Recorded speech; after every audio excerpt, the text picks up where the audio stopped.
தலைப்பு: பாட்டியும் பறக்கும் குதிரையும். ஒரு அமைதியான கிராமத்தில் மாலை வேளையில் கமலா பாட்டியின் வீட்டின் முன் 3 சிறுவர்களும் அவளுடன் அமர்ந்திருந்தார்கள். பாட்டிக்கு கதை சொல்வதென்றால் கொள்ளையாசை. அதிலும் குறிப்பாக மந்திரக் கதைகள் என்றால் குழந்தைகளுக்கு அதைவிட ஆசை. பாட்டி தன் மூக்கு கண்ணாடியை சரி செய்து கொண்டு கைகளை விரித்து கதையைத் தொடங்கினாள். வெகு காலத்திற்கு முன்பு ஒரு அடர்ந்த காட்டுக்கு நடுவே யாரும் பார்த்திராத ஒரு ரகசிய கோட்டை இருந்தது.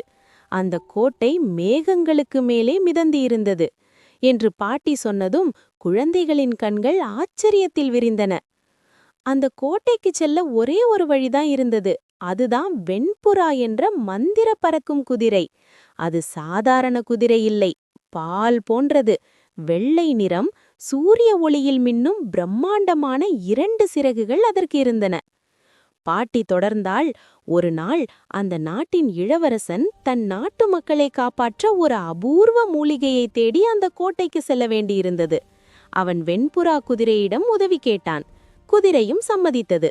இளவரசன் அந்த முதுகில் ஏறியதும் அது சிறகுகளை விரித்து காற்றை கிழித்து கொண்டு வானத்தை நோக்கி பறந்தது.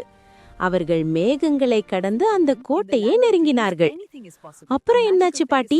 அந்த கோட்டைக்குள்ள யார் இருந்தா என்று ஒரு சிறுவன் ஆர்வத்துடன் கேட்டான். பாட்டி புன்னகைத்தபடியே, அத நாளைக்கு சொல்றேன், இப்போ இருட்டிடுச்சு, வீட்டுக்கு போங்க. ராத்திரி தூங்கும்போது கனவுல நீங்களும் அந்த பறக்கும் குதிரையில பயணம் போவீங்க என்று கதையை முடித்தாள்.